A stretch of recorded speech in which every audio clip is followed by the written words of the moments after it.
No, because I don't believe in them. If there was a talk some time ago of the poles shifting and this happening, that I can honestly tell you, if the poles shifted, half the population of the world would be wiped out. If the poles actually changed and the Earth flipped over, or the ice moved one way, you'd have very little humanity left. Magnetic north is changing. Mm-hmm. That is definitely changing, but that does change. 700,000 years ago, there was a complete polarity shift. Right. So North Pole was south and south was north. That was 700,000 years ago. That's different from a movement on your axis in terms of flipping the whole Earth around. Yeah. Now then, I think it's highly likely that the north of Japan at some point will disappear. Highly likely that the north of Japan will just disappear under the water. So there will be some very, very severe consequences for the people of Japan and many of the islands around. I don't rule out local changes, but I don't envisage a massive collapse of humanity in terms of that, no. Simply because the aliens who have such an investment in humanity wouldn't allow it to happen.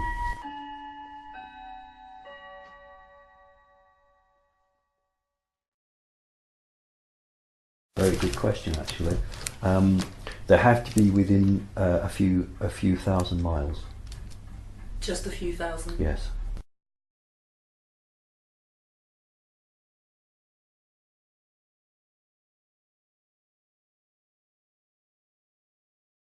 You really have got to believe that you can make change. You also have to practice. Some people go into deep breathing, some people do meditation, other people just don't seem to need to do any of that. They can just do it. Depends on where you are in the developmental process. If you know something is wrong, you have to wish and think and believe, not just I want something better, but I will make it better. This is going to happen. I am going to make this happen. And you're going to make it happen out of love and for the right reasons. And if you believe in that strong enough, and others across the planet are joining you in that, you can effect change. And Avalon would be an ideal place to start with, then, wouldn't it? Yes, it would.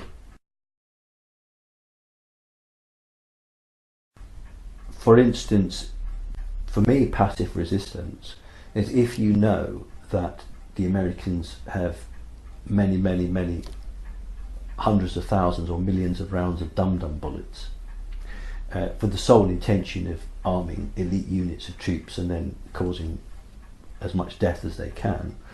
Passive resistance is actually attempting to get into the minds of those individual soldiers and showing them the consequences of their actions and showing them that there is an alternative, and then they will go on with that as they will.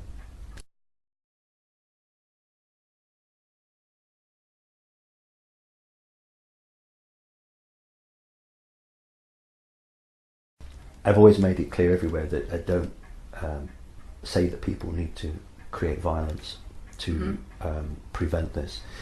And a lot of people cannot understand that, because even people who are awake, they live in a physical world and they don't understand the full importance of the ability to change a physical situation by your own mental thought, your own mental processes linked into your soul. What is happening and will continue to happen is the American military will thwart the attempts being made to basically detonate a nuclear bomb or to bring some form of agreement around. So key elements, and that's why we saw Obama get rid of 3 of his top generals very recently, because they refused to detonate a nuclear bomb or to at least move a nuclear bomb. But that's not the first time that's happened. Then there's over a year ago the situation with Clinton, not Mr. Clinton, but Hillary Clinton, which I spoke on Avalon about, and I think that every individual person has to be aware of what is happening, and people don't understand that the consciousness level of an individual, when matched with many, many, many thousands of individuals, can actually change reality. Oh yeah, absolutely. And I keep saying to people, you don't have to get a gun and barricade yourself in, because that's what a lot of these questions are about. What do I have to do? And they don't want people to go out there and put themselves in danger, because then you are fighting fire with fire, and that's not going to work.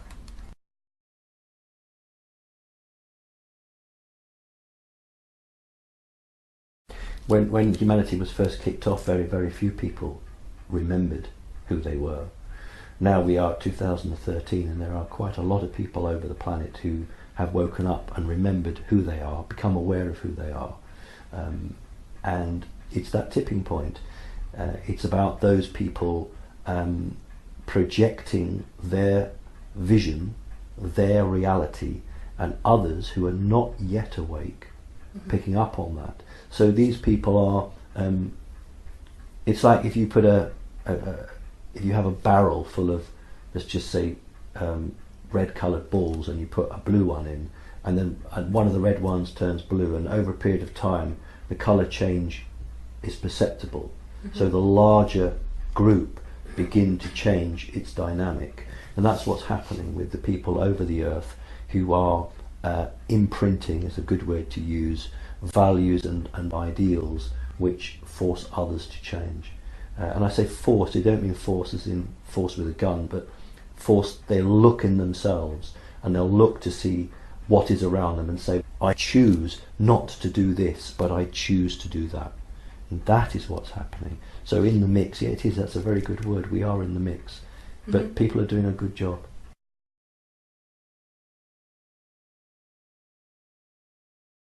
There are a number of councils, and what's happened in the last perhaps 7-8 years would be a group of off-worlders who for many, many thousands of years have not taken any interest in humanity, and then did. And they formed a council, a group of humanoid beings, who felt that it wasn't fair to ask humans on Earth to make a decision when they weren't free and they didn't have all the facts to their fingertips. However, because they can't physically intervene on Earth, they had to intervene in other ways. A lot of the UFOs that are shot down in wars up there now between different groups. That's the physical side that people sometimes film. You get genuine ones on YouTube from time to time. But energetically, the best way to raise the awareness is to get your agents down into the planet. But if you're truly, truly loving that rate, you don't order people to do it. No. You just say, if you want to help, step forward. And so what's been happening in increasing numbers are people who have decided that the love for the good is the greater number. In other words, they are giving up their own individual life to take a body which doesn't really suit them. But the problem is, of course, that when they come in, most of them don't remember why they're here, what they're supposed to do. So the question is, do they wake up? Do they reactivate themselves? Does that switch click on and they suddenly realise who they are, what they've got to do? It doesn't happen as much as it should do, but many people do, particularly with the children. The children are becoming immune to the switch off system. So in other words, many children now are awake immediately, 2 and 3 and 4 years old. And that is prevalent, and that is why the elite target children and attempt to control them through mind control, through energetic beings, through sonic weapons, whatever it might be. And that is why children are all to be vaccinated. That is why there's fluoride in the toothpaste, because humanity is waking up, and the system is just trying everything it can to stop that from happening.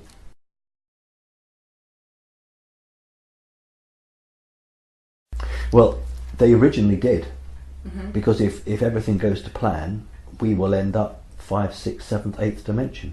So these creatures that are on the 5th, 6th, 7th dimension originally did inhabit physical worlds. It depends on their choice. if you are an energetic being, you still have a body, but your body is an energetic body, but it is somewhat denser than what's inside you. It has to be for the inside to retain in there. But if you choose as a people that you no longer want to live in a house, you want to live in another environment, then you will do that. So you could have a sixth and seventh dimension creature living in something that people would recognise as a house. It may look very different, but they would recognise it as a structure. There would be other creatures that would just be invisible and would just exist in the air, because that's what they've chosen to do. So it is down to what they have chosen, which is actually a lot to do with their history and where they've come from. The more connected to nature you are, the less you need the physical. The more rooted in the physical you are, the less you can let go of it.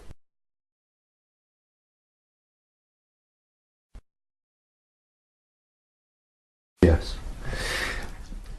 The reality to let go.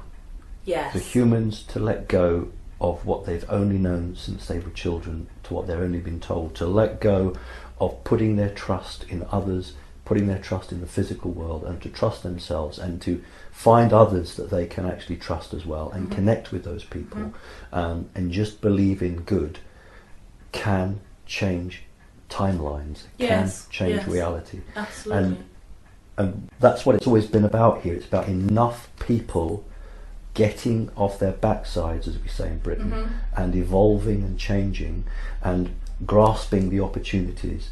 We got enough. We needed 3 million people, only 3 million on the whole of the earth, to actually become awake, and that happened. We got 3 million and something. So it's not stoppable now.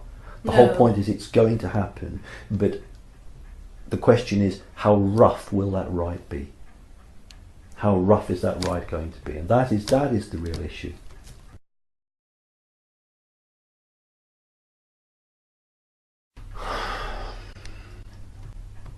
If you want to be.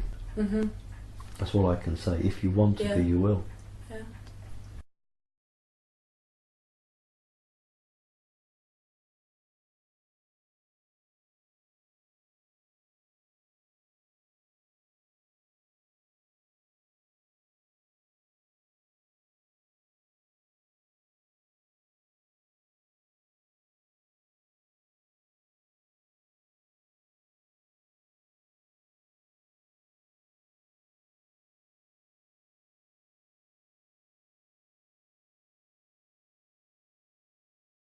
I don't understand a word of that, because the evolution of humanity, the next real evolution, isn't the smaller transistor or a better motor car. The evolution is spiritually in the mind. It is true that every tree and every rock has an imprint of its history, and it has the Earth's imprint, and you can access those codes, and you can do that. But I don't understand. I don't want you to repeat the question, but I don't understand the concept of machines, and that part of me sounds, to me, the evolution that humanity must make is one that technology is hand in glove with spiritual advancement. Absolutely. No, this human machine civilization does not resonate. No, I don't understand. I just don't understand it.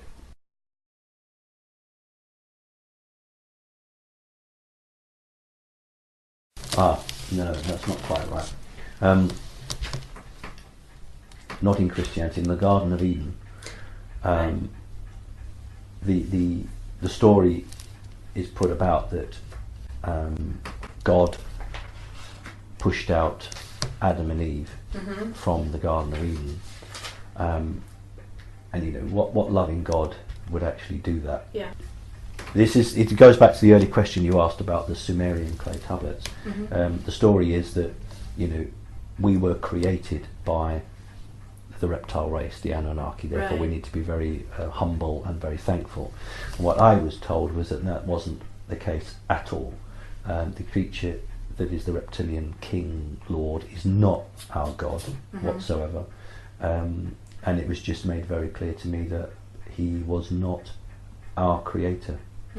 And therefore it's a fundamental point, and I've always held true that, but Adam and Eve split the groups into two groups, not just male and female, but all the humans were into two groups. Eve led one group and Adam led another group, and that is why the bases on the moon and Mars are referred to as Adam and Eve, because of the exodus that took place from the Garden of Eden, which is linked to the exodus that took place when the Jews left Egypt and when the humans left the earth.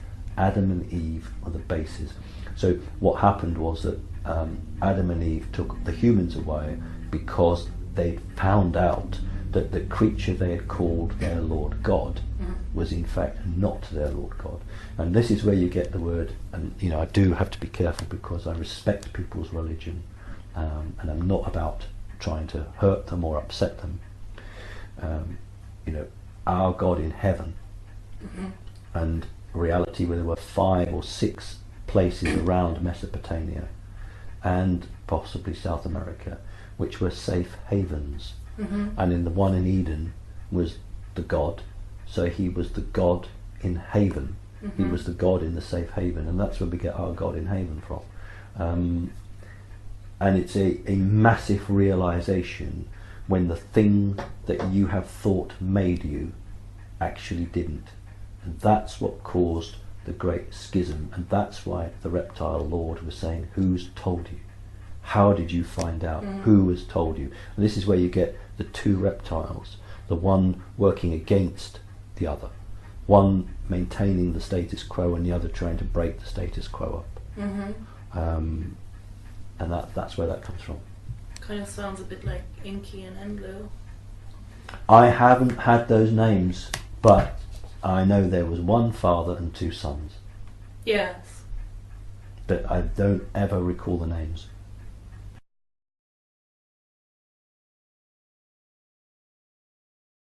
Now we've had that started, and it's an incremental process. But what will happen is there will be physical things happening that you know, governments will attempt to do, and this will force people to choose which side of the fence they're on. So something will happen which is not an alien event, it's a human event. Oh, yeah. And that will accelerate the process for those people who will say, well, I'm not having any part of that. That seems wrong. And then they'll go and do their own research, and then they'll start to change. So that will be what the energetic change, but it is not the true energetic change that started on the 21st of December. Have you also found that there are almost like energy surges? Yeah, well, if some of the star, the sun, is an important part in the regulation of the frequency, and I know, you know, we have to be careful because there's a lot of new age nonsense portrayed around this, but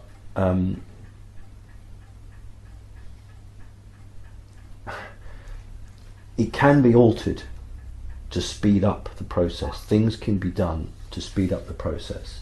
The problem with it is that a process is supposed to be natural.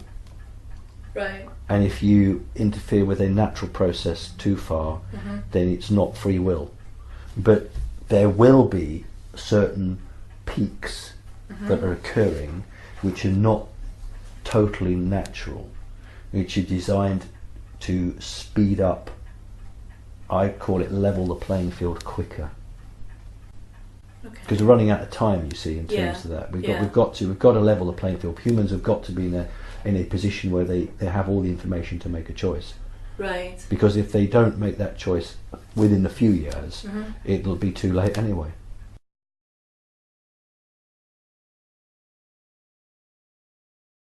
They will become sterile. They won't be able to give birth. They won't be able to create children. That's what will happen. Because they will be so out of tune with the planet. Yes. The planet will actually reject them, and they will no longer be connected to the planet. And the planet will therefore say, well, you're on my back, you're not part of me, and these people won't be able to have children. That's what will happen. So before that, there will be what you're describing, which is the psychological breakdown, where they will just simply go mad because they cannot make those changes because they're just not designed to make those changes. But in order to remove it, just like any good program, they will become sterile. So that through a natural process, no one's going to be put against a wall and shot. Right. Through a natural process of evolution, they will just die out, relieving the new species that can survive and adapt and change.